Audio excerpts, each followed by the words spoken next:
Assalamualaikum warahmatullahi wabarakatuh.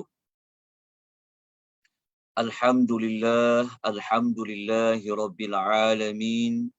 Wassalatu wassalamu ala ashrafil anbiya'i wal mursalin. Wa ala alihi wa sahbihi ajma'in.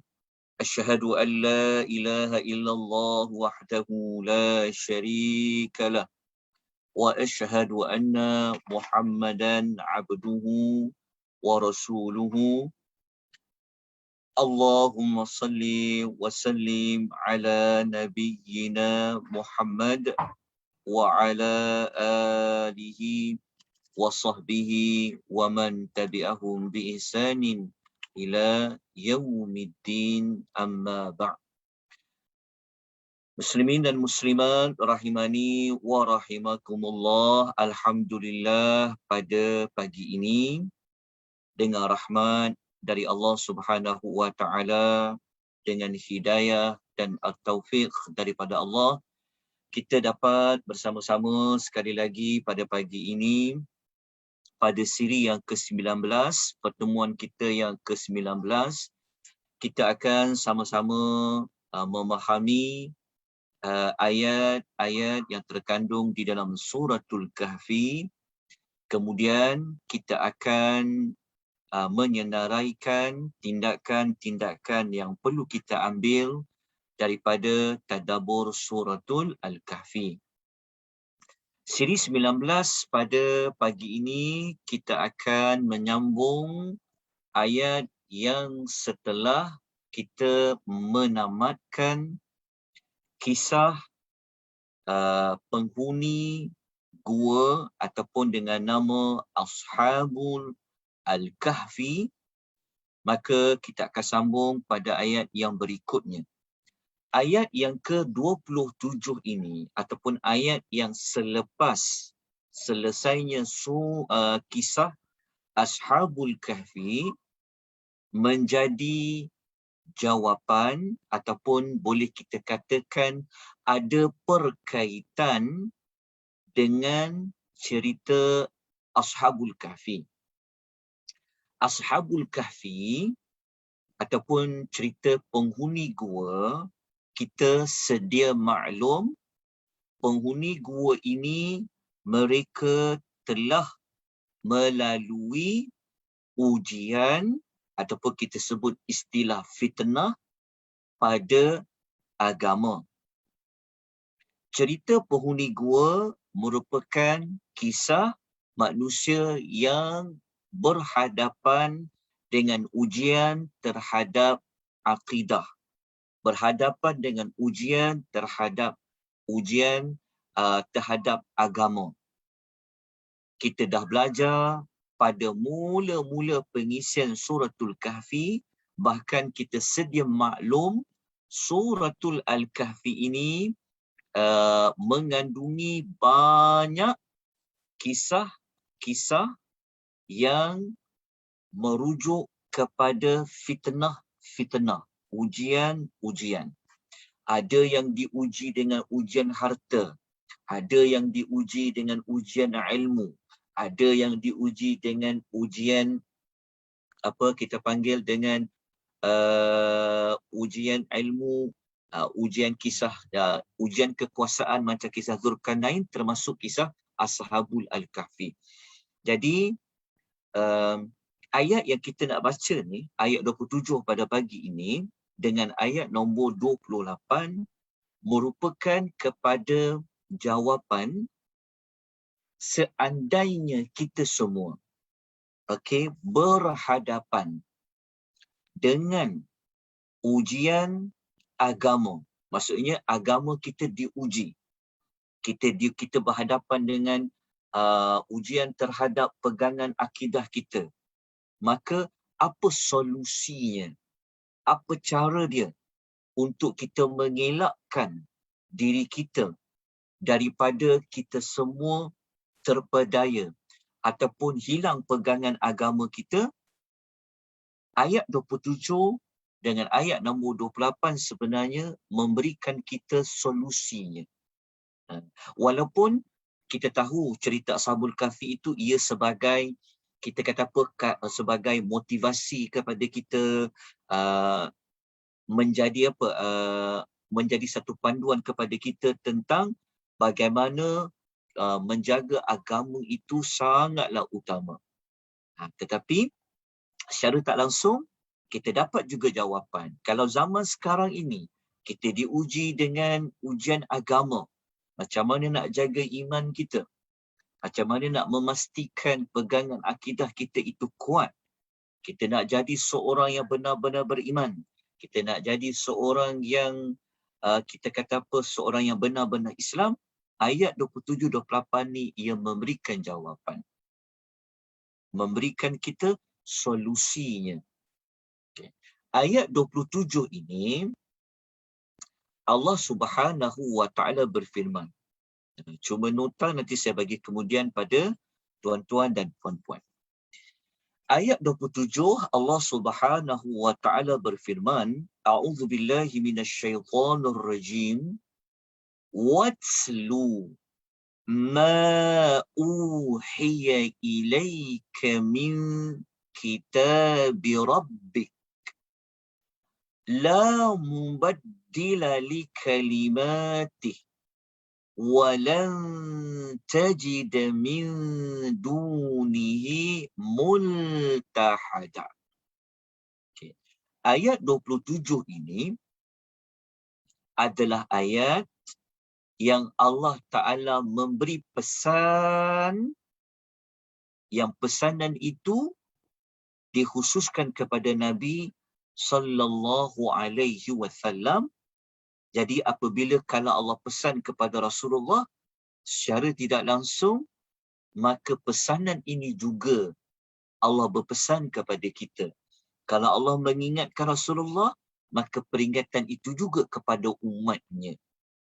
Kecualilah kalau ada ayat-ayat yang khusus saja pasal Nabi, kita tak perlu ikuti. Dia, ayat Quran ni, ada yang dia berbentuk khusus untuk Nabi saja, bukan untuk umat dia. Tapi ada ayat Quran, kalau Allah sebut untuk Nabi, ditujukan kepada Nabi, maka ia juga sebenarnya ditujukan secara umum kepada umatnya. Jadi ayat 27 ni Allah Ta'ala mengatakan watsluma dan watslu. Dan kata watslu dan bacalah. Dan bacalah. Kenapa ada perkataan kita kata dan wa tu dan. Maknanya ayat 27 ni dia ada berkaitan cerita tentang Allah memerintahkan Nabi sallallahu alaihi wasallam pada ayat yang sebelumnya. Kalau kita baca pada ayat nombor 26, kita tengok dulu ayat 26 untuk mengingatkan kita. Okay, kalau kita baca pada ayat nombor 26 pada minggu lepas, okay, kita akan dapati Allah Ta'ala pesan apa ayat 26 ni. Okay, kita ulang balik sebenarnya. Okey, kalau kita baca pada ayat nombor 26, yang kita dah belajar siri yang ke-18 pada minggu lepas. Allah Ta'ala pesan kepada Nabi SAW tentang apa? Supaya Nabi ni, kalau dia nak berbicara sesuatu, seperti mana kisah Ashabul Kahfi ke, maka Nabi, kalau Nabi tak tahu jawapan, Nabi kena mengatakan Allah itu lebih mengetahui. Itu perintah dari Allah. Kemudian Allah sambung ayat nombor 20 pun perintah daripada Allah. Tapi dia dah masuk kepada topik lain. Tapi ada berkaitan dengan Ashabul Al-Kahfi. Okay. Cerita Ashabul Kahfi dah selesai.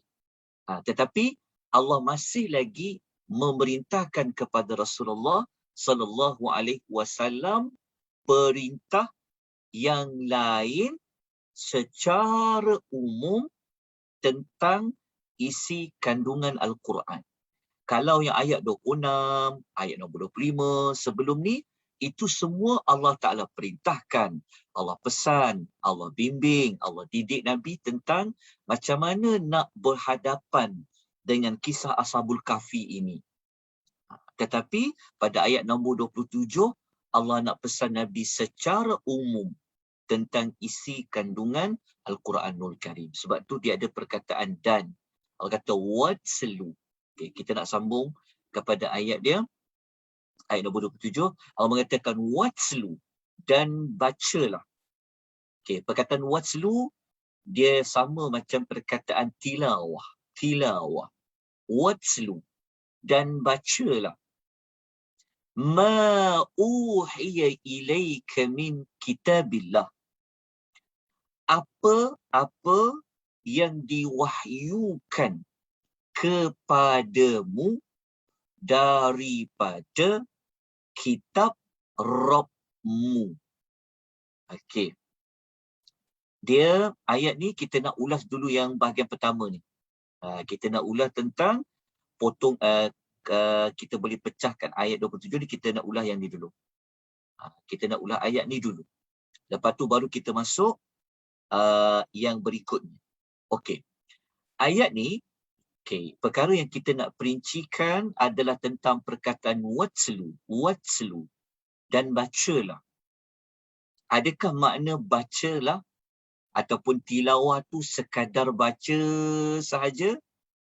Kita akan ulas.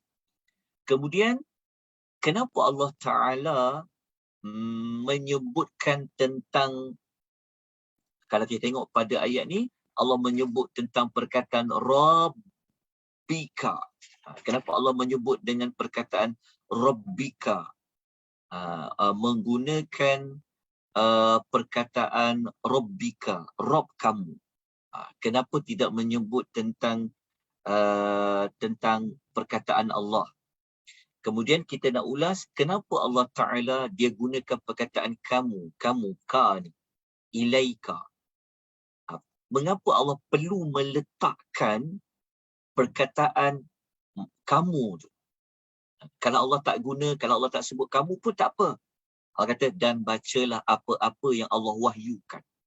Sampai tak maksud dia? Sampai. Apa yang Allah wahyukan, maknanya Al-Quran. Sebab Nabi SAW mendapat wahyu berkaitan dengan Al-Quran. Tapi mengapa Allah Ta'ala nak menyebut wahyu yang diturunkan kepada kamu?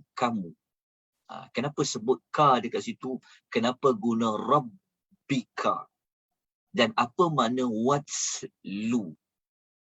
Watslu ma uhiya ilaika min kitabi rabbika. Dia boleh tukar min kitabillah. Boleh je Allah tukar min kitabillah, daripada kitab Allah. Tapi mengapa perlu meletakkan tentang Rabb kamu? Perkataan Rabb, lepas tu letak pula kamu. Kan? Dia, ayat ni memang kalau kita nak memahami ia perlu diulas, dia perlu diamati, perlu dilihat daripada satu kalimah by kalimah. Okay. Kalau kita nak ambil catatan awal, kenapa Allah menyebut tentang ilaika, kenapa perlu ada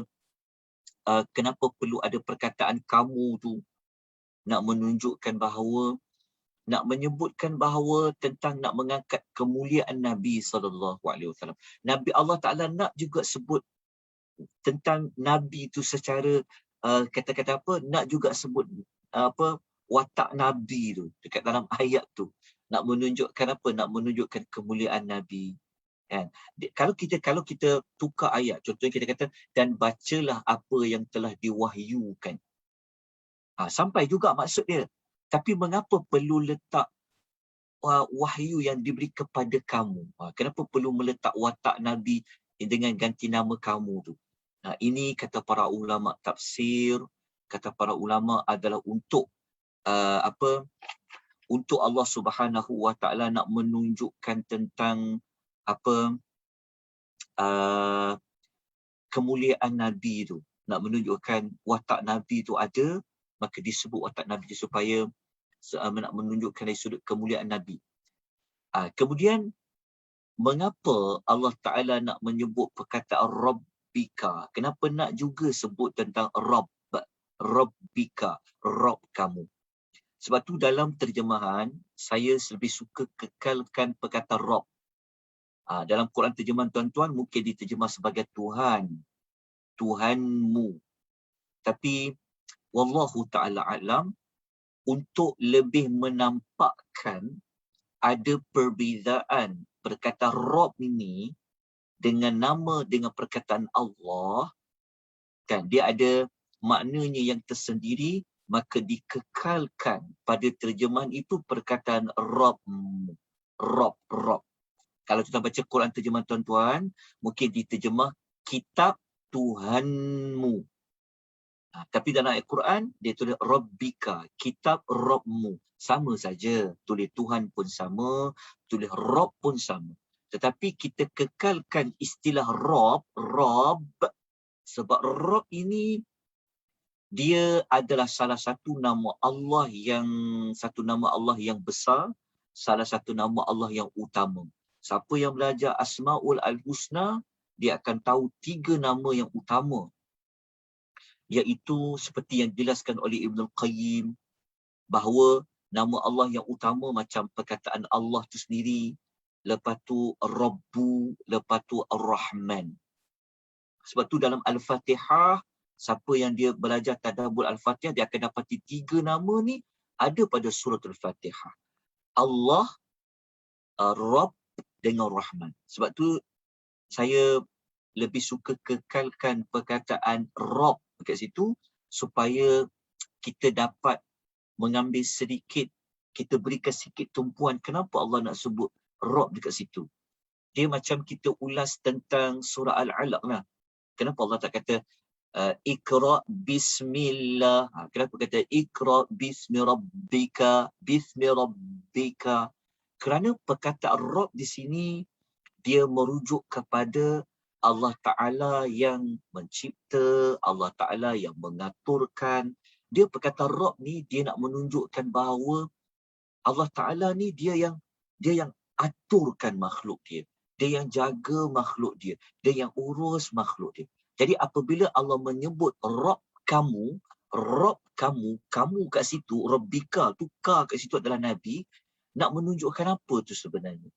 Maksudnya Nabi ni, Allah kata Rabb kamu. Rabb kamu.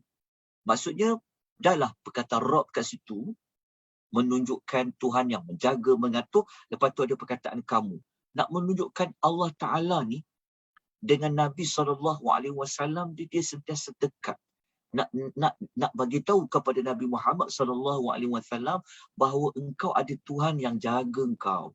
Engkau ada Tuhan yang akan mengaturkan hidup engkau. Engkau ada Tuhan yang menguruskan engkau. Lepas tu dia letak perkataan Rabbika. Lepas tu sebut pula ilaika kepada kamu. Kalau kita tak ulas seperti ini, kalau kita hanya baca terjemahan, mungkin dia kuranglah pada penghayatan. Walaupun dari sudut makna kita faham. Dari sudut makna ni Allah bagi tahu, dan bacalah apa-apa yang telah Allah wahyukan Quran daripada kitab Rabbmu, iaitu Al-Quran. Kita faham. Dari sudut makna, maksud kita fahamlah. Nabi kena bacakan. Nabi kena sampaikan apa yang telah Allah turunkan daripada kitab Al-Quran. Tetapi kalau kita masuk kepada lebih dalam lagi, kita amati daripada satu kalimah kepada satu kalimah, dia akan bawa mendatangkan kepada perasaan. Dia akan bawa kepada penghayatan lagi. Dan Allah Ta'ala bagi itu pada Nabi SAW. Sebab dalam suasana turunnya surah Al-Kahfi ni adalah suasana yang Nabi masih lagi berada di Mekah. Masih lagi Nabi berdakwah dalam peringkat Makkiyah.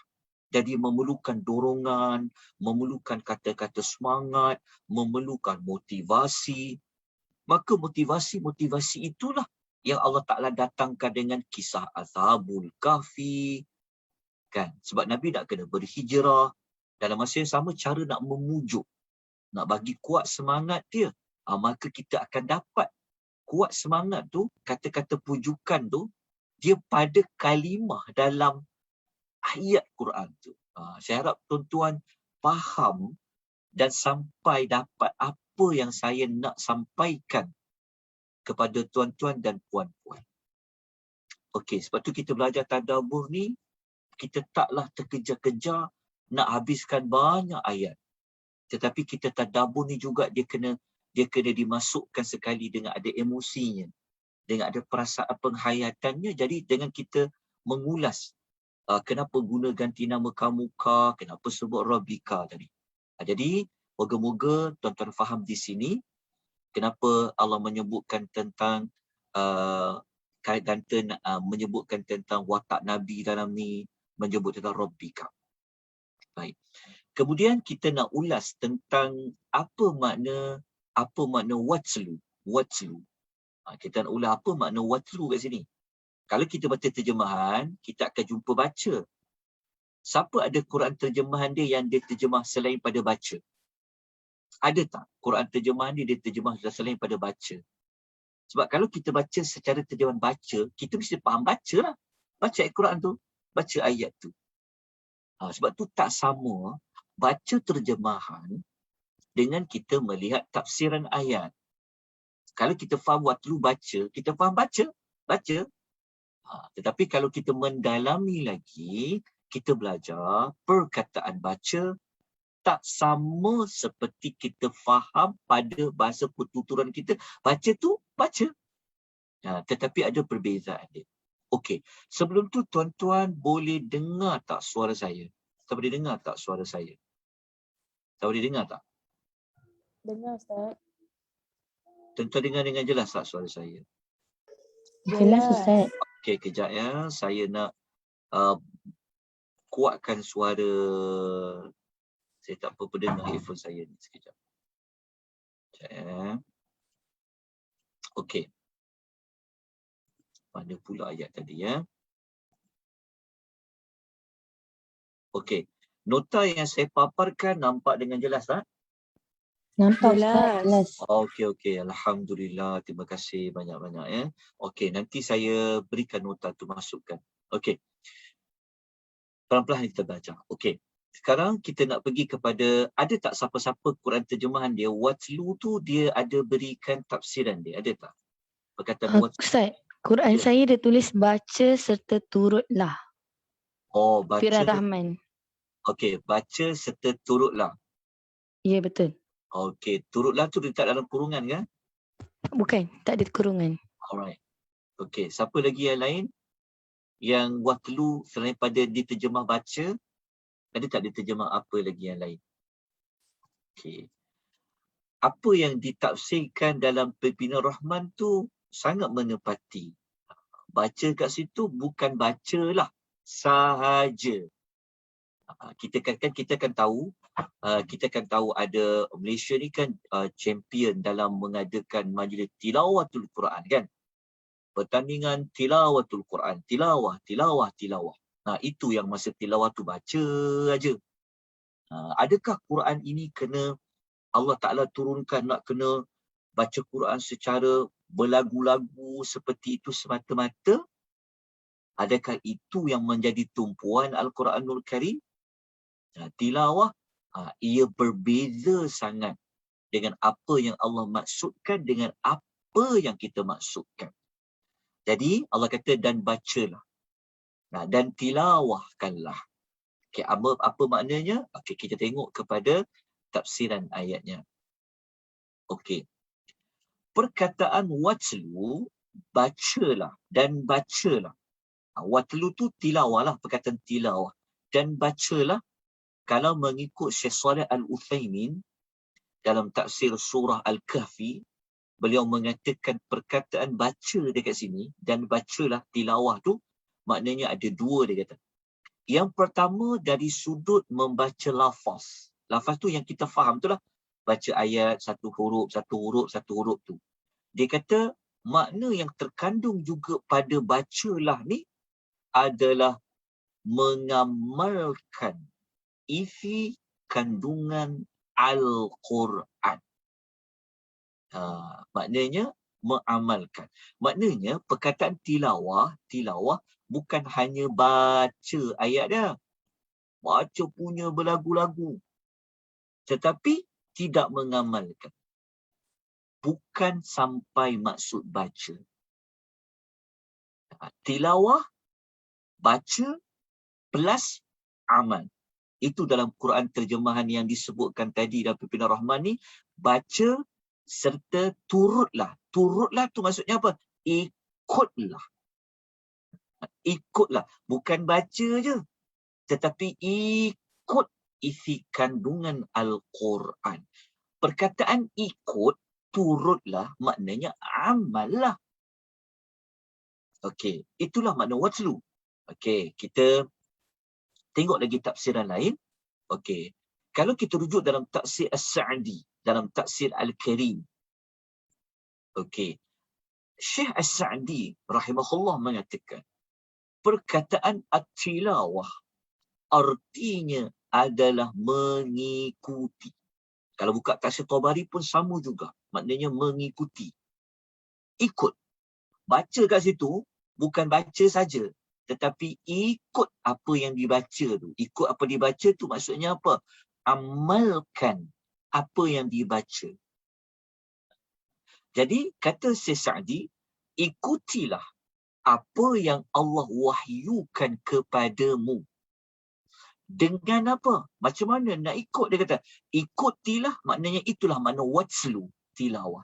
Apa yang Allah wahyukan kepadamu. Mu tu merujuk kepada Nabi Muhammad SAW. Dengan macam mana nak ikut?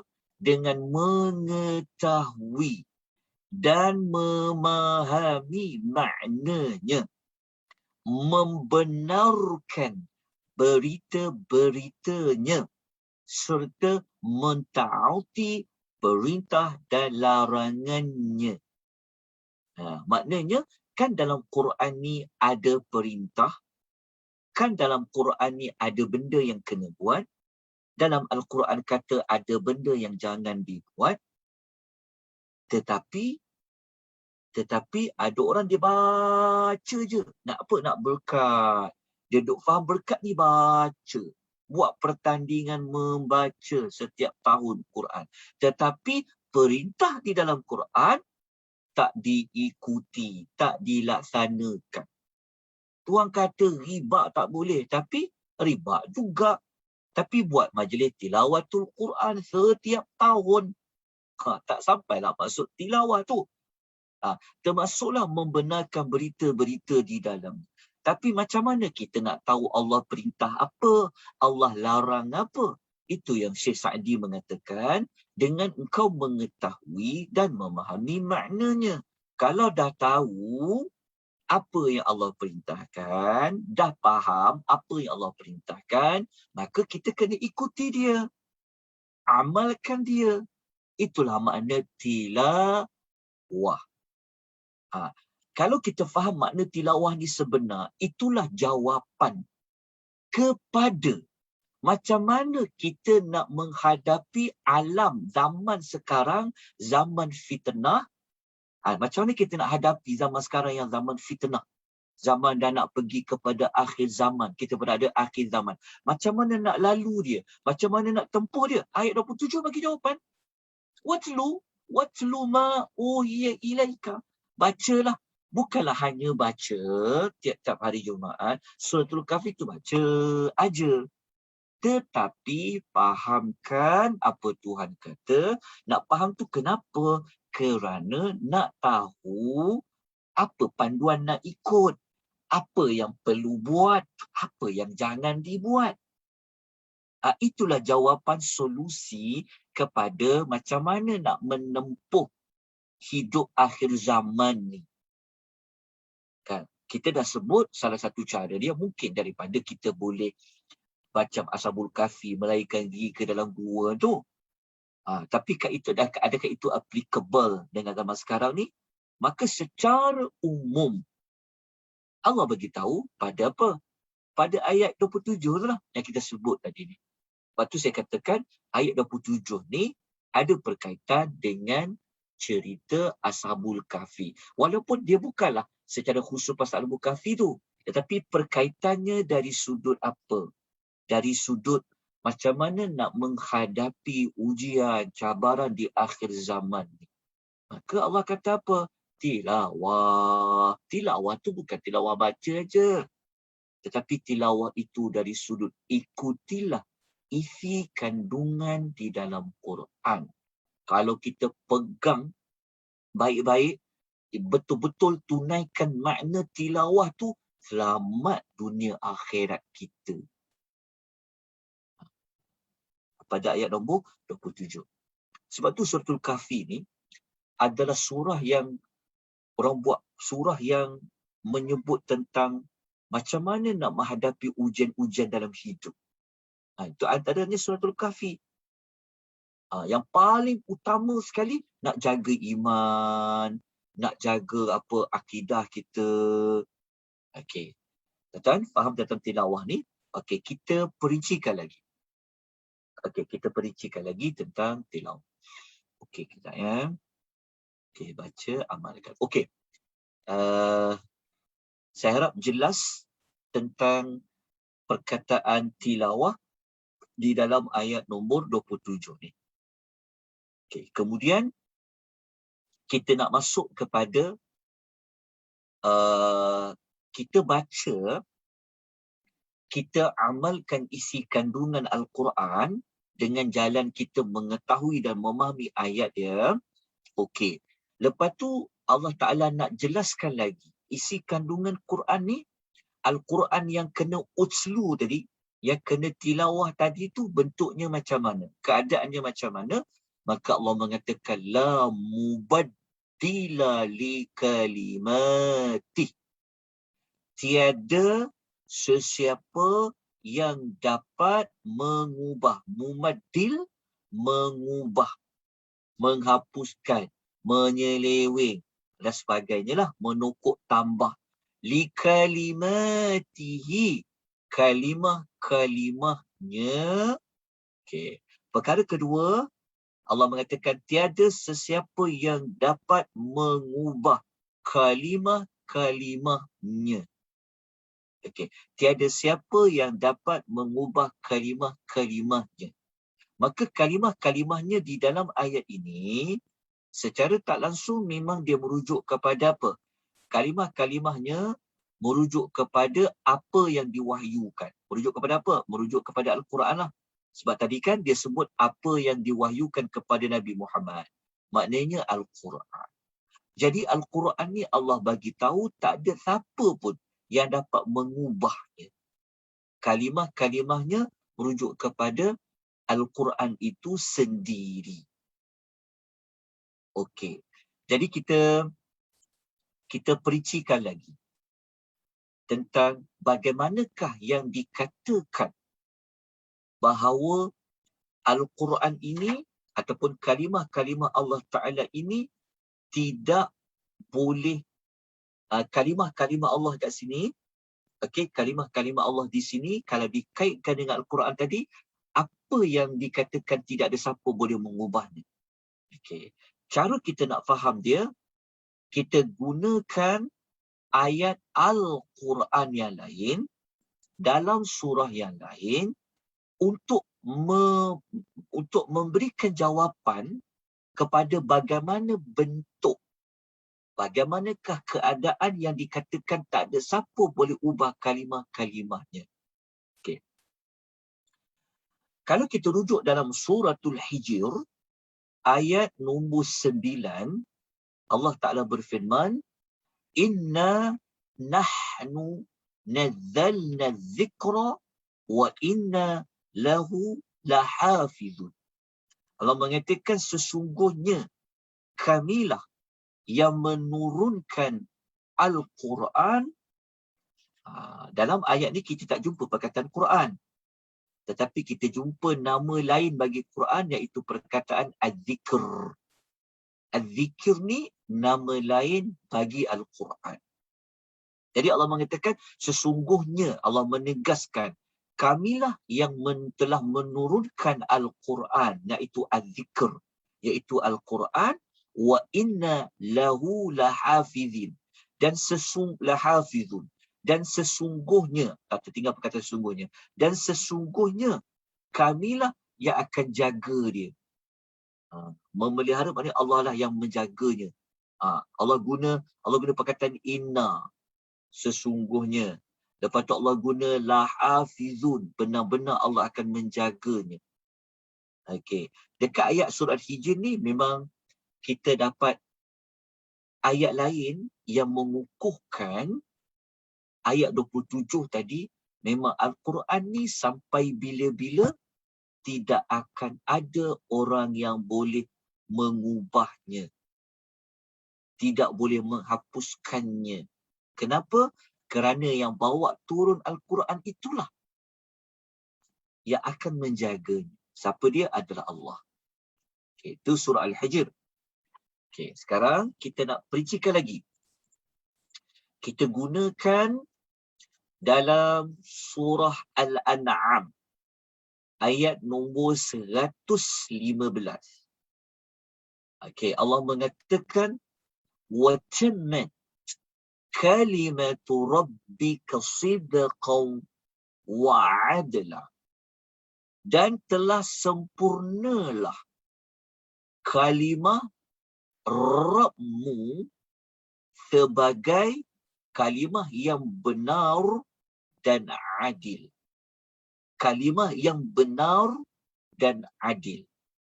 Maknanya Al-Quran tu dah tak ada tukuk tambah dah. Dah sempurna dah. Dah lengkap dah.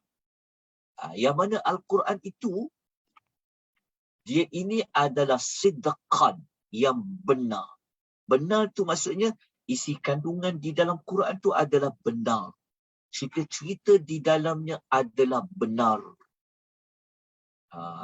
Maknanya tak perlu tambah cerita lain, tak perlu ubah cerita, tak perlu ubah ayat, tak perlu dah. Dia telah tamat, dia telah sempurna dah. Okey. Yang mana Al-Quran tu juga Allah kata wa'adla, dan adil. Dan adil.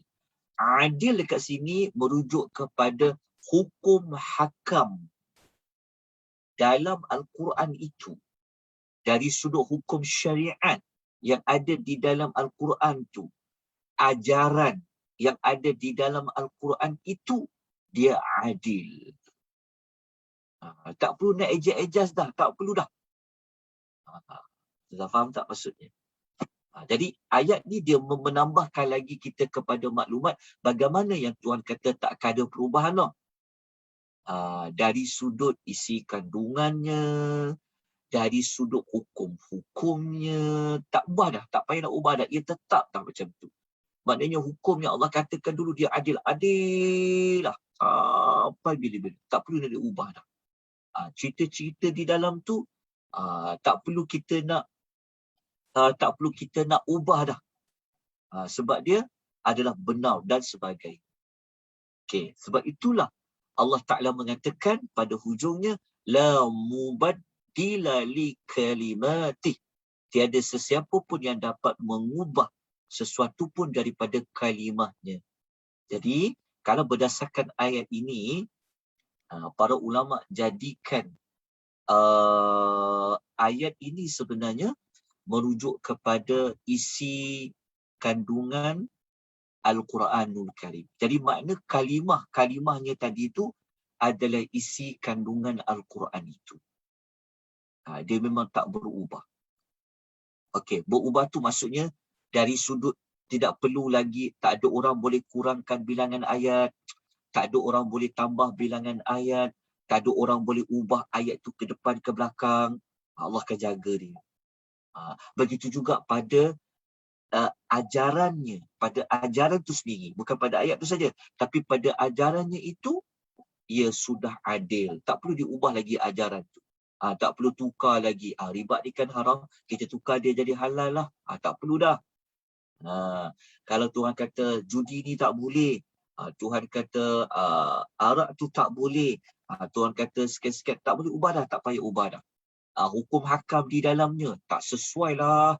Sekarang ni zaman moden, zaman sekarang ni nanti orang kata bukan pula kat orang Islam ni. Tak, kalau Tuhan kata potong tangan orang mencuri lah potong tangan. Dia adil dah. Tak perlu kau tukar-tukar dah, tak perlu dah ubah. Itulah maksud la mubaddila li kalimati. Okey, dapat tak perincian dari sudut maklumat tidak perubahan Tidak ada perubahan pada kalimah-kalimah Allah. Okey, kita tambah lagi. Kita tengok perincian lain lagi. Okey, kalau kita rujuk dalam surah Fussilat. Okey, dalam suratul Fussilat ayat 42 Allah mengatakan la ya'tihil batilu min baini yadayhi wala min khalfihi tanzilun min hakimin hamid. Yang tidak dapat ditandingi, yang tidak dapat didatangi sebarang kepalsuan dari mana-mana arah, sama ada depan ataupun belakang. Maknanya tak ada orang dah dia boleh mengubah, buat Quran baru, tambah surah baru. Takkan boleh punya.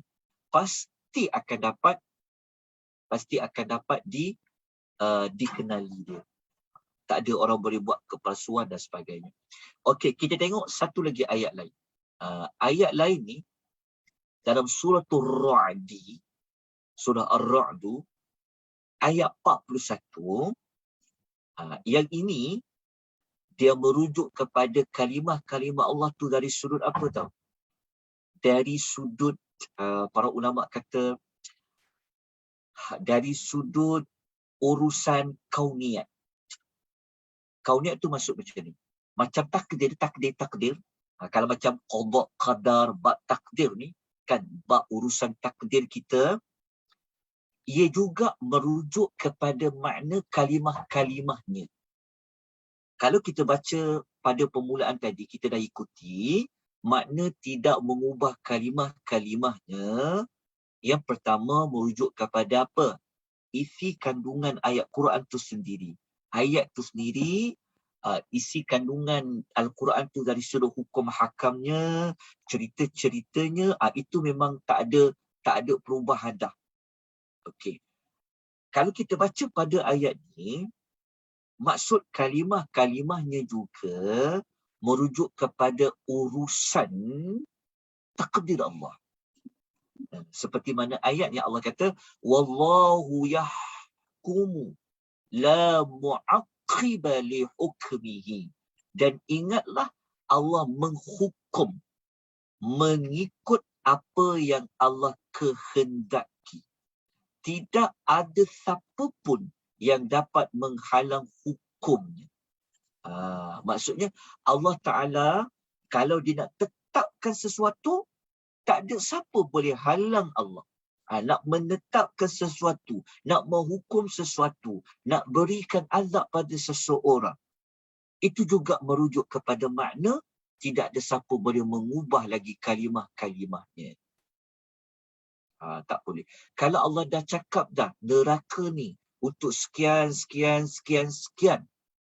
tak bolehlah nak diubah dah ketetapan tu. Dah tak boleh dah. Sebab itu apa yang telah Allah nyatakan. Okey. Jadi, itulah makna yang dapat saya kupas seperti mana yang para ulama memberikan pentafsiran kepada makna apa? Tidak ada perubahan pada kalimah-kalimahnya. Maknanya, kesimpulannya ada dua lah. Pada ayat Quran itu sendiri, pada ajaran-ajaran yang ada pada ayat Quran itu sendiri, ataupun pada takdir, ketetapan Allah Subhanahu wa ta'ala. Okay. Kita teruskan kepada ayat yang berikutnya. Potongan ayat dalam ayat 27 tu. Okay, kita tak habis lagi dekat satu lagi. Walan tajida min dunihi multahada. Okey. Perkara yang ketiga dekat ayat 27 ni Allah memberitahu, walan, engkau tu siapa? Wahai Muhammad. Engkau lan tidak sama sekali. Tidak sama sekali maknanya sama sekali sampai bila-bilalah. Tajida min dunihi akan mendapati tempat perlindungan min dunihi selain daripada Allah, multahada, tempat nak mencari perlindungan. Maknanya Allah beritahu kepada Nabi SAW, sampai bila-bilalah engkau wahai Muhammad takkan dapat cari tempat, manusia, makhluk yang boleh dijadikan sebagai pelindungan selain daripada nya. Nya tu merujuk kepada yang menurunkan Al-Quran tu, iaitu Rabb, iaitu Allah Azza wa Jalla. Okey, kita jelas pada ayat 27 ni. Okey, nak jelaskan lagi, kita akan melihat tafsiran ayat ini. Kenapa Allah Ta'ala tiba-tiba pada ayat tu mengatakan tentang mencari tempat perlindungan pula? Kan, mula-mula tadi Allah kan sebut tentang bacalah, ikutlah, amalkanlah isi kandungan Quran. Lepas tu kan Allah kata isi kandungan Quran, kalimah-kalimah Allah Ta'ala tu dia tidak akan ada perubahan. Lepas tu Allah Ta'ala kata kalau kau nak cari orang lain, makhluk lain, kalau kau nak cari siapa-siapa selain Allah nak dijadikan tempat berlindung, kau takkan dapat punya. Apa berkaitan tempat pelindung, nak cari tempat perlindungan ni dengan kisah baca ayat Quran tadi, dengan tilawah Quran tadi? Apa kaitan dengan kalimah-kalimah Allah tak diubah? Mesti ada perkaitan dia. Jadi, kita tengok apa ulasan para ulama. Okey. Kalau kita tengok dekat ulasan para ulama, kita tengok dekat sini terus. Okey. Apa makna yang Allah Ta'ala kata Nabi Muhammad SAW sampai bila-bila lah takkan dapat cari tempat berlindung, melainkan tempat berlindung tu ianya adalah pada Allah. Okey, makna ni kata Syekh Muhammad Amin Asy-Syanqiti dalam Adwa'ul Bayan. Okey, kenapa Allah sebut mencari tempat berlindung tu? Maknanya Allah Ta'ala nak bagi tahu kepada Nabi SAW ketika baginda SAW jika tidak mahu menyampaikan risalah Tuhannya dan mentaatinya. Maknanya kata Syekh Muhammad Al-Amin Asy-Syanqiti dalam tafsir Adwa'ul Bayan, kan ada perkaitan dengan tadi tuan kata bacalah. Bacalah tu maksudnya tentulah Nabi kena sampaikan ayat Quran tu, Nabi kena baca ayat Quran tu, lepas tu Nabi kena ikuti semua ajaran-ajaran di dalam Quran. Jadi tempat berlindung tu maknanya dia dikaitkan dengan kalau Nabi SAW tak nak sampaikan, Nabi tak nak baca, Nabi tak nak amalkan isi kandungan Quran tu, maka dia tidak akan terselamat daripada Allah. Kalau nak selamat, Allah sajalah yang boleh menyelamatkan dia. Maknanya apa? Kalau nak selamat, nak cari tempat perlindungan yang boleh melindunginya, hanya Allah saja. Tapi macam mana caranya? Itulah yang kena, itu yang Allah kata tu, Watslu, tilawahkanlah, bacalah. Okay, kita nampak jelas kat situ. Maknanya, ayat nombor 27 ni juga ada perkataan multahada. Multahada ni tempat perlindungan. Kenapa perkataan multahada tu ada di dalam suratul Kahfi? Nak menunjukkan kepada kita, kan, kalau kita baca pada ayat ni, kalau kita masih ingat lagi, dekat siri kedua dulu, siri 2, ni dah siri 19, siri kedua dulu, kita ada sebutkan ciri-ciri suratul Kahfi. Suratul Kahfi ni merupakan salah satu surah yang ada menyebut perkataan multahada. Multahada tu apa? Multahada tu adalah, multahada ni tempat nak berlindung. Tempat nak berlindung.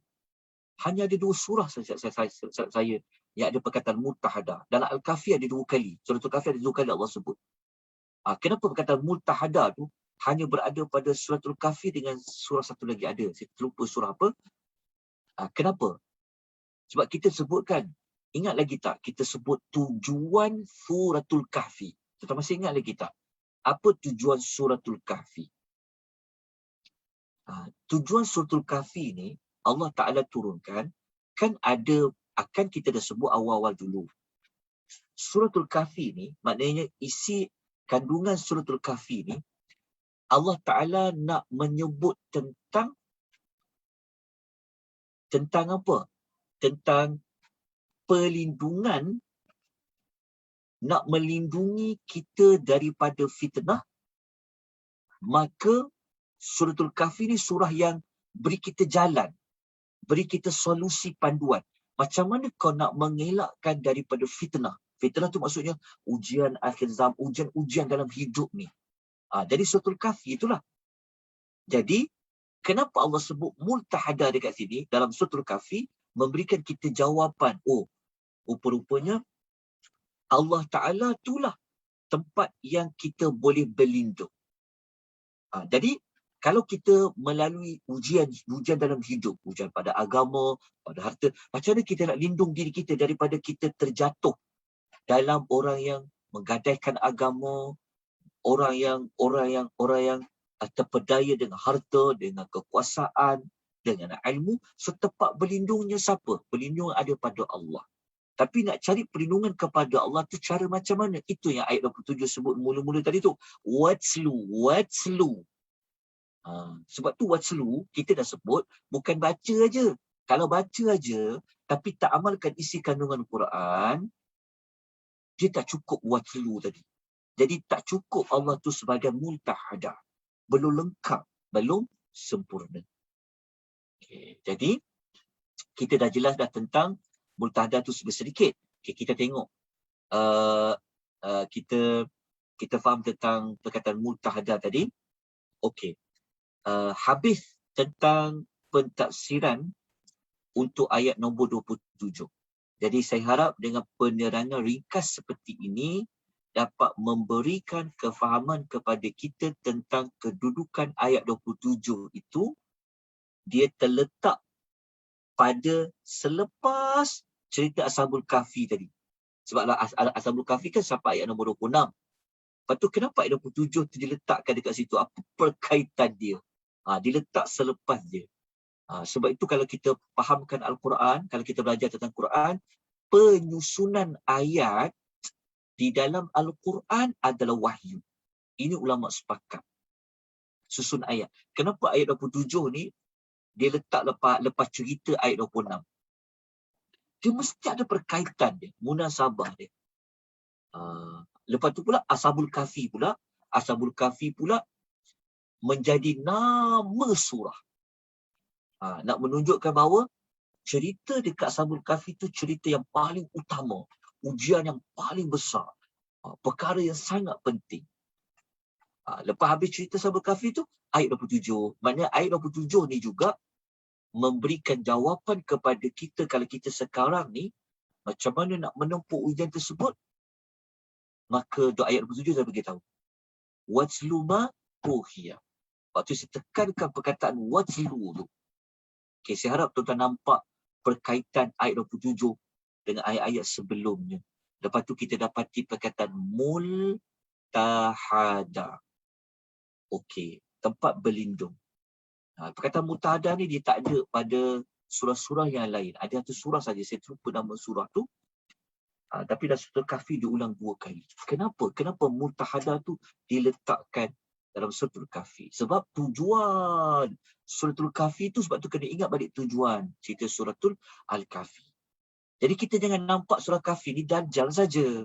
Nak ingat Dajjal, ingat surah Kahfi. Memang betul, itu salah satu ujian yang terbesar, yang berat akhir zaman, ujian Dajjal tu. Tapi kan macam sekarang Dajjal tak ada lagi. Macam mana kita nak menempuh ujian-ujian akhir zaman ni? Nak bagi iman kita terjaga, nak bagi kita tetap iman kita, Islam kita sebagainya. Maka ayat 27 ni memberikan jawapannya. Okey, nanti kita kukuhkan lagi dengan ayat nombor 28. Ayat 27 dengan ayat nombor 28. Okey, macam mana solusi dia nak pergi kepada menempuh ujian. Okey. Kita terus pergi kepada tindakan selepas tadabbur ya, tuan-tuan dan puan-puan ya. Okey, jom kita pergi kepada apa tindakan yang perlu kita ambil selepas kita memahami ayat 27. Okey.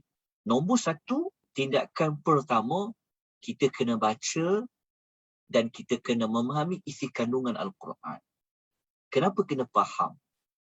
Kena faham ni sebab kita nak ikut, kita nak amal apa yang Allah Ta'ala minta kita buat. Jadi kalau kita tak faham apa yang Allah Ta'ala perintahkan kepada kita, macam mana kita nak tahu kita perlu buat apa, kita tak perlu buat apa, kita tak boleh buat apa. Sebab tu kena baca dan faham Al-Quranul Karim. Ini tindakan pertama kita. Okey. Tindakan kedua kita kena berusaha sedaya upaya untuk ikut segala ajaran yang terkandung di dalam Al-Quranul Karim. Baca, faham. Itu tindakan pertama. Kedua, tindakan kita kedua adalah ikut segala maklumat di dalam ayat-ayat Al-Quranul Karim. Kita di Malaysia, baca dan faham ni alhamdulillah lah. Baca tu memang tak dinafikan lagi. Memang champion lah Malaysia ni. Kan banyak kori-kori kita yang international. Kan. Tapi faham tu. Faham tu kita doakan moga-moga tadabbur ni, kalau tafsir, kalau tadabbur ni semakin luas. Dimasuki dalam pembelajaran pusat-pusat tahfiz, kelak-kelak Al-Quranul Karim. Itu tindakan yang perlu kita lakukan. Lepas tu kalau dah faham nak kena buat apa, dah tahu Allah kata buat apa, kita kena ikuti segala ajaran. Ni yang tindakan kedua ni pun masih belum lagi negara kita, yang kita kata negara Islam, dipimpin oleh orang Islam, belum lagi dapat mengikutinya secara 100%. Termasuk hukum hakam di dalamnya. Jadi macam mana kita nak menyelamatkan diri kita daripada zaman fitnah ini? Kalau kita tak gunakan Al-Quran itu sendiri. Quran itu yang besarnya adalah pada ikut pesan Allah apa, tinggal apa Allah larang. Itu tindakan dia. Okey, kedua-dua tindakan ini kita kukuhkan dengan ayat Quran lain, dengan hadis-hadis Nabi SAW. Okey, hadis ini yang saya paparkan ini mengukuhkan kepada kenapa kita perlu baca Quran. Kenapa kita perlu faham Quran? Kan punya nak menggalakkan, nak ajak orang supaya dekatkan diri dengan Quran. Maka Nabi SAW menyebut dalam hadis yang sahih, riwayat Al-Bukhari, semua orang biasa dengar hadis ni. Nabi mengatakan, khairukum man ta'allama al-Qur'ana wa 'allamahu. Orang yang paling baik, nak bagi semangat, nak katakan bahawa kau dengan Quran ni, orang yang macam mana? Nabi kata orang yang paling baik. Orang yang belajar tentang Quran dan dia mengajarkan apa yang telah dia belajar. Bukan belajar je, tetapi kena mengajarkannya. Maknanya orang yang paling baik. Tuan-tuan, dalam banyak-banyak amal dalam hidup kita semua ni, salah satu amal yang dikaitkan dengan amal tu paling baik. Dalam banyak-banyak orang, manusia, hamba Allah yang paling baik, salah satu daripadanya dikaitkan dengan mempelajari Al-Quranul Karim. Belajar Al-Quran tu. Kita bawa tentang belajar, sebab daripada belajar itulah keluarnya maklumat. Belajar membaca ayat. Belajar menyebut huruf. Belajar kat situ juga merujuk kepada apa? Belajar nak fahamkan ayat tu maksud apa. Itu dia suruh mempelajari Al-Quranul Karim. Maknanya tindakan kita pertama ni, bukan kita yang letakkan daripada kita, tetapi tindakan satu ni sebenarnya memang ada dalam hadis pun. Sebab tu kita kena kukuhkan tindakan kita dengan hadis Nabi SAW, supaya tindakan kita tu tindakan apa yang Allah kehendaki, apa yang Rasul kehendaki. Kita tak nak bertindak mengikut Kita rasa dia perlu. Kita rasa, kita fikir. Sebab tu kita sokong dengan ayat Quran dan hadis Nabi SAW. Kalau kita baca dalam hadis lain, hadis ni pun orang biasa selalu sebut tentang Quran ni bagi syafaat. Nabi kata, iqra'ul Quran. Bacalah Al-Quran. Kerana pada hari kiamat nanti, dia akan bagi syafaat li ashabi, kepada pembacanya. Selalu orang guna dalil ni. Nak kempen, nak promote, nak ajak manusia supaya baca Al-Quran. Betul, sangat bertepatan. Tetapi, jangan baca hadis ni saja. Kalau kita baca hadis ni saja, nanti akan membawa kepada orang baca je Quran. Baca. Tu yang ada masuk kelas belajar tajwid, masuk kelas sampai belajar taranum pun ada. Tak apalah. Boleh belajar. Tapi jangan baca guna hadis ni saja dengan kita kata bacalah Quran kerana Quran tu bagi syafaat nanti di akhirat. Hanya kempen baca saja. Jangan guna hadis ni saja untuk syafaat dia. Nak katakan Quran tu bagi syafaat. Jangan lupa hadis yang lain. Apa hadis yang lain tu? Orang jarang bawa hadis yang lain ni. Selalu bawa hadis ni saja. Okay, hadis lain tu hadis apa? Hadis lain kata, hadis riwayat Muslim, nombor 223, jarang kita tengok orang guna hadis ni. Dikaitkan dengan Quran. Hadis ni daripada Abu Malik Al-Ash'ari radhiyallahu anhu. Nabi kata apa? Nabi SAW bersabda, wal Quranu hujjatul laka au alaika. Jarang kita dengar hadis ni dibacakan tentang Al-Quran. Nabi kata apa kepada kita? Nabi SAW bersabda, Quran itu hujjah laka. Quran itu adalah hujjah bagi kamu. Hujjah bagi kamu ni maknanya Quran tu yang akan jadi pengguam bela pada kita. Al-Quran tu yang akan bela kita, yang akan sokong kita, yang akan pertahankan kita. Tu dipanggil hujjatul laka. Tetapi hujung tu Nabi kata au alaika, ataupun Quran itu yang akan menjadi pendakwa kepada kamu. Berhujah pula ke atas kamu. Maknanya apa? Quran ni dia dua. Sama ada Quran tu yang akan bagi syafaat kepada kita, dia menjadi hujah kepada kita, yang akan defend kita nanti di hadapan Allah, yang akan bawa kita jauh daripada neraka, ataupun Quran inilah yang menjadi penyebab kita bersalah. Dia pula yang mendakwa kita. Dia bukan jadi pengguam bela, tapi dia menjadi pendakwa kepada kita. Dia berhujah ke atas kita. Berhujah ke atas kita tu apa maknanya alaika atau alaika? Ulama hadis mengatakan dia berhujah ke atas kita kerana kita tak amalkan isi kandungan Quran. Kita tak baca, kita tak amalkan, kita abaikan Quran tu. Sebab tu jangan baca, faham hadis, hanya baca saja Quran tu. Baca aja. Tapi kita tak amalkan apa yang kita baca. Nanti kita bimbang, kita ingat di hari akhirat Quran tu bagi syafaat kepada kita. Hujjatul laka. Tapi kita terlupa hadis tu kata au alaika, atau berhujah ke atas kita. Sebab apa? Kita tak amalkan. Kita buat tak peduli dengan ayat-ayat Quran tu. Jadi kalau kita tak nak Quran tu berhujah ke atas kita, au alaika, nak kena buat macam mana? Allah Ta'ala dah bagi tahu dah di dalam ayat Quran yang lain. Rujuk dalam suratul Al-An'am ayat 155, muka surat 149.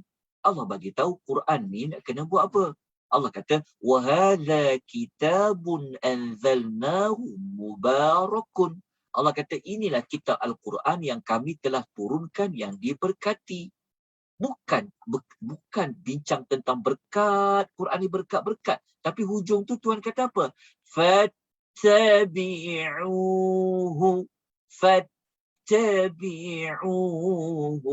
hendaklah kamu mengikutinya. Bukan kita hanya berhenti dekat ayat, oh Quran ni berkat, Quran ni berkat. Tapi berkat tu dapat dengan apa? Fattabi'uhu. Hendaklah kau ikutinya.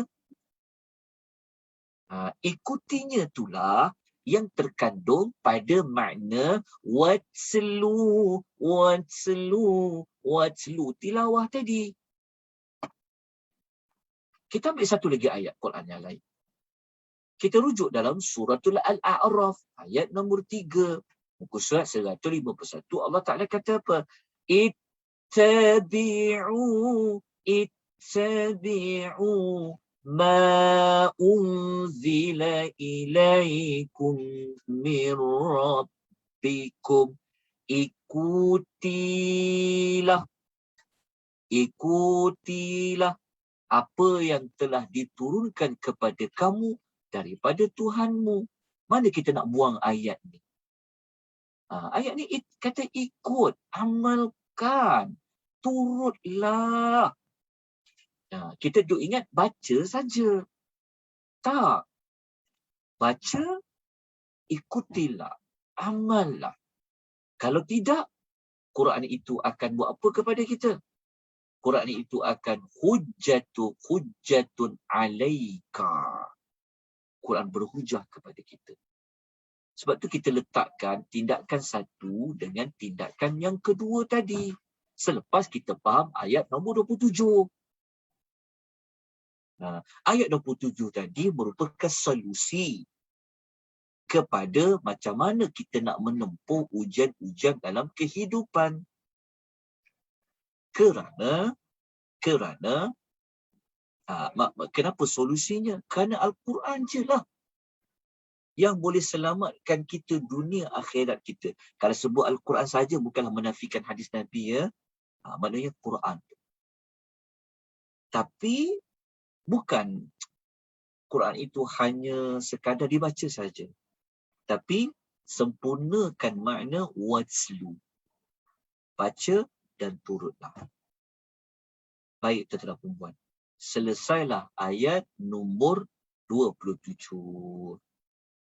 Jadi kita nak pergi kepada ayat nombor 28.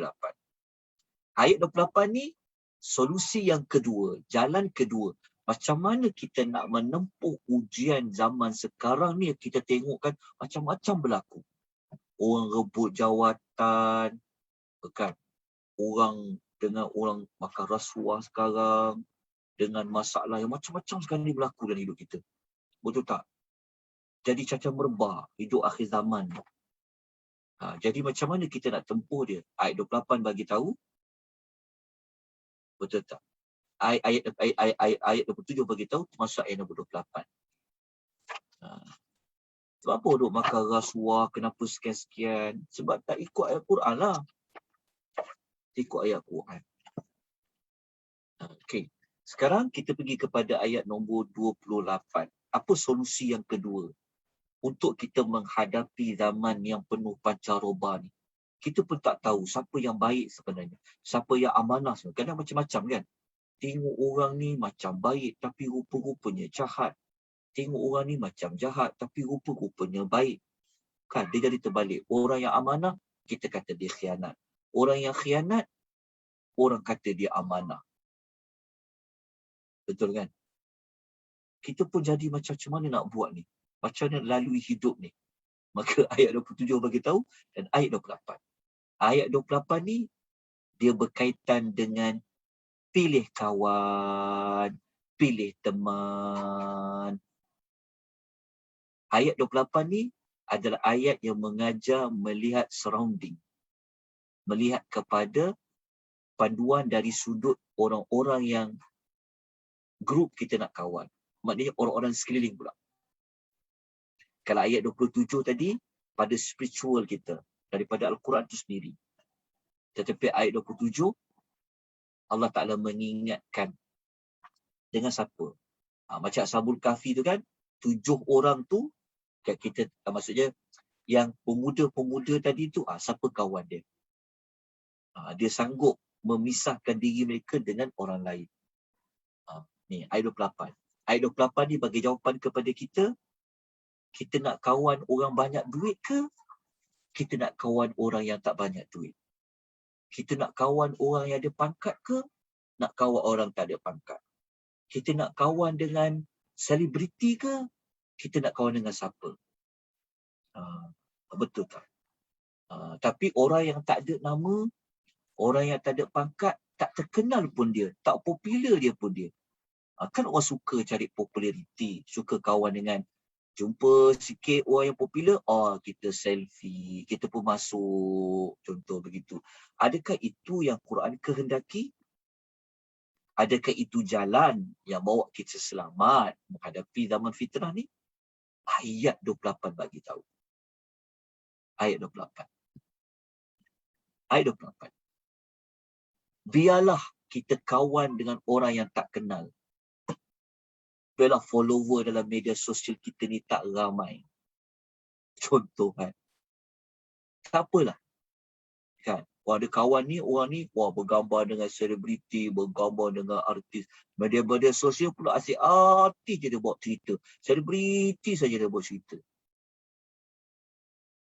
Adakah kita mengikut rentak, mengikut arus, menyelamatkan kita daripada zaman fitnah?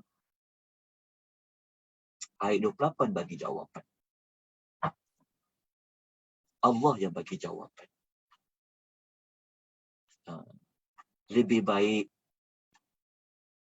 kita kawan dengan orang yang tak ada nama dia. Tak ada pangkat pun dia. Orang biasa-biasa saja. Tapi dia boleh bagi nasihat pada kita. Dia boleh ingatkan kita tentang Allah. Dia boleh ingatkan kita tentang halal dan haram. Dia boleh ingatkan kita tentang syurga dan neraka. Dia boleh ingatkan kita tentang dosa. Walaupun dia tidak ada apa-apa. Walaupun dia orang biasa. Walaupun kita tangkap gambar dia, letak dalam Instagram, tak ramai pun orang suka like kan. Tapi kalau letak orang terkenal ni, kat mana kau jumpa dia? Wah, petuah kau. Wah, kau. Ayat 28 memberikan jawapan. Saya tak kata tuan-puan, saya tak hukum. Kita jangan hukum orang yang terkenal, yang famous, ada jawatan, ada banyak duit tu jahat. Kita jangan salah faham. Bukan macam tu. Bukan itu hukuman kita. Tetapi Al-Quran memberikan kita panduan. Ayat 28. Okay. Tapi memang tak sempat nak ulas jugalah pada pagi ni. Tapi saya bagi jawapan dulu awal-awal pada tuan-puan untuk tuan-tuan baca dulu. Dapatkan maklumat dia terlebih dahulu. Tapi kita baca dulu ayat dia ya. Okay. Ayat dia Allah Ta'ala kata. Ayat dia ni dalam nota saya pecahkan kepada 3 slide. Ayat dia panjang. Okey, pertama Allah Ta'ala pesan pada Nabi. Tadi Allah pesan pada Nabi apa? Pasal Quran. Qurannya nak tempuh zaman ujian ini, akhir zaman, dia Quran tadi. Tapi watlulah. Okey. Kemudian Allah Ta'ala kata apa pada Nabi SAW? Wasbir. Dan. Maksudnya kenapa dan? Nak menyambung lagi cerita dia. Wasbir nafsaka ma'alladhina yad'una rabbahum bil-ghadati wal-'ashiyyi yuriduna wajhah. Dan jadikanlah dirimu sentiasa bersabar. Jadikanlah dirimu sentiasa bersabar, maknanya berdamping dengan orang yang beribadat kepada Rabb mereka. Mu ni siapa? Mu ni Nabi Muhammad SAW. Kalau Allah perintah pada Nabi itu kena berdamping, bergaul bersama dengan orang yang beribadat kepada Rabb mereka, apatah lagi kita. Jadi dia menjadi contoh kepada kita. Tadi Nabi SAW kata, wasbin nafsaka ma'alladhina yad'una rabbahum bil-ghadati wal-'ashiyyi yuriduna wajhah. Jadikanlah dirimu sentiasa bersabar, iaitu berdamping rapat dengan orang yang beribadat kepada Rabb mereka pada waktu pagi dan pada waktu petang, yang mereka ini mengharapkan keredaan Allah semata-mata. Okey, siapa mereka ni? Yang mereka selalu beribadat kepada Allah pagi petang, maknanya selalu mereka ingat pada Allah. Lepas tu mereka ni lah mencari redha Allah. Allah kata, orang macam itulah kau kena sentiasa berdamping dengan mereka. Okey, nanti kita akan tengok sebab turun dia. Nak tahu siapa mereka ni, nanti kita akan beritahu. Lepas tu Allah pesan 2 perkara pada Nabi. Allah melarang Nabi daripada 2 perkara. Allah mengatakan, wala ta'du 'ainaka 'anhum turidu zinatal hayatid dunya. Dan janganlah engkau memalingkan pandanganmu daripada mereka. Mereka ni yang tadi tu, yang yad'una rabbahum bil ghadati wal 'ashiyyi tadi. Hanya kerana engkau mahukan kesenangan hidup di dunia. Ni. Hidup di dunia ni macam nak harta, nak pangkat, nak projek, nak apa, nak nama, nak apa, nak orang puji. Allah kata jangan semata-mata engkau nak dapatkan kesenangan dunia, engkau tinggalkan mereka yang mana? Mereka mana tadi? Mereka yang mereka selalu ingat pada Allah pagi dan petang. Yang mereka ini mengharapkan keredaan Allah. Jangan kau palingkan pandangan Muhammad. Maksudnya jangan kau tinggalkan mereka yang tadi tu semata-mata engkau nak dapatkan kesenangan hidup di dunia. Ayat ni memang tepat, memang kena dengan apa yang berlaku sekarang. Kesenangan dunia ni banyak maksud dia, yang kita akan ulas nanti pada kuliah yang akan datang. Lepas tu Allah mengatakan lagi, wala tuti' man aghfalna qalbahu an dhikrina wattaba'a hawahu wa kana amruhu furuta.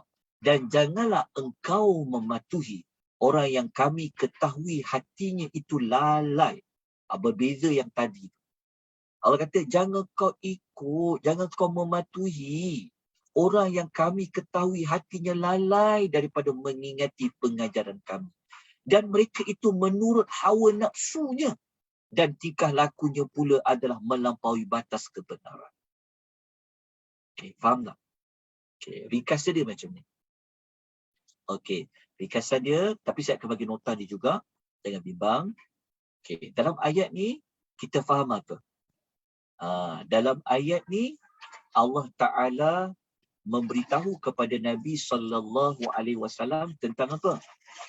Kalau nak faham ayat ni kan, kita kena tengok sebab turun ayat ni. Ada kaitan dengan apa? Ada kaitan dengan apa? Okey, saya sebutkan, tapi saya sebut hadis ni untuk berikan maklumat awal, tapi huraian dia insya-Allah kita kena kupas pada minggu hadapan insya-Allah. Okey. Kalau kita rujuk dalam Sahih Muslim. Cuma dalam nota ni saya tak bawa riwayat Sahih Muslim tu. Tak apa, saya bagi dulu nota ni, nanti saya bagi nota tambahan lagi. Okey. Dalam Sahih Muslim, ya, nombor hadis 2413, kata Sa'ad bin Abi Waqqas. Sa'ad bin Abi Waqqas radhiyallahu anhu, Sa'ad bin Abi Waqqas dia kata macam ni. Dia kata, kami berenam. Kami ada 6 orang. Maknanya kami berenam. Duduklah dengan Nabi sallallahu alaihi wasallam. Okey. Tiba-tiba datang orang musyrikin. Orang musyrikin ni, maksudnya orang musyrikin ni, mereka minta kepada Nabi, okey, kalau nak dakwah Nabi, kalau nak dekat dengan mereka, orang musyrikin ni kata apa? Orang musyrikin ni kata apa? Kalau kau nak dekat dengan kami tak nak 6 orang. Faham tak? Sa'ad bin Waqqas kata, kami pernah bersama dengan Nabi berenam. Patut orang musyrikin ni, mereka pandang rendah 6 orang ni, sampai mereka kata, halau dia, kami tak nak 6 orang ni dekat dengan kami. Kami tak nak 6 orang ni ada. Kita tak faham kan? 6 orang tu siapa? 6 orang tu kata Sa'ad bin Abi Waqqas, dia kata ana, dia Sa'ad bin Waqqas, kedua Ibnu Mas'ud, dan 2 orang lelaki daripada Huzail, ada Bilal, dan ada 2 orang lelaki yang lupa tentang namanya. Maknanya enam orang ni, kalau kita tengok kisah macam Bilal, kan Bilal ni hamba. Kan? Tak ada pangkat, tak ada jawatan. Kan? Orang-orang musyrikin yang kaya raya ni, dia kata kalau kau nak bersama dengan kami tak nak kau geng dengan dia. Kami tak nak kau bawa dia. Kami tak nak kau bersama dengan dia. Itu yang Allah Ta'ala turunkan ayat Quran. Tapi bukan ayat ni, dia ada ayat lain. Hampir sama dengan ayat ni, ayat dalam dia ada satu ayat lain. Tapi ada dekat-dekat dengan makna macam ayat 28 ni. Kalau kita baca dalam tafsir Ibn Kathir cakap apa? Ni, saya terus pergi kepada tafsir ayat. Okay, Ibn Kathir kata apa? Tengok dekat dalam yang saya papar dekat nota ni. Ibn Kathir kata apa? Ada ulama yang mengatakan ayat ini turun berkaitan dengan orang-orang terhormat di kalangan kaum Quraisy. VIP. Okey, mereka ni siapa? Ketika mana mereka meminta kepada Nabi untuk duduk hanya dengan mereka dan tidak mengajak para sahabat yang lemah. Lemah ni maksudnya yang tak ada apa-apa jawatan, yang miskin. Seperti siapa? Bilal, Ammar, Suhaib, Khabbab dan Ibnu Mas'ud. Lepas tu, mereka VIP tadi tu meminta supaya mereka diberikan majlis khusus. Maka Allah melarang Nabi buat permintaan tu. Kau faham tak maksudnya? Itu yang ayat tadi tu. Tuhan kata apa? Tuhan kata apa? Engkau berdampinglah. Selalulah bersama dengan orang yang beribadat kepada Allah pagi dan petang. Yang mereka ni semata-mata mengharapkan redha Allah. Mata-mata mencari wajah Allah. Allah kata, jangan engkau palingkan pandanganmu Muhammad semata-mata kerana kau nak dapat kesenangan dunia. Jadi kalau kita baca apa ulasan Ibn Kathir ni, kita dapati bahawa VVIP, orang-orang kenamaan, bangsawan, mereka tak nak Nabi SAW bawa sekali dengan orang-orang yang miskin. Watak-watak macam ni ada pada zaman sekarang. Ada orang suka berkawan dengan siapa? Ada orang suka dengan siapa? Jadi kita kupas maklumat tersebut insya-Allah pada minggu hadapan. InsyaAllah. Tapi saya akan terus masukkan nota ni sekejap lagi. Termasuk nota yang ayat 20-26 pada minggu lepas tu. InsyaAllah. Saya buka mana-mana persoalan kalau ada.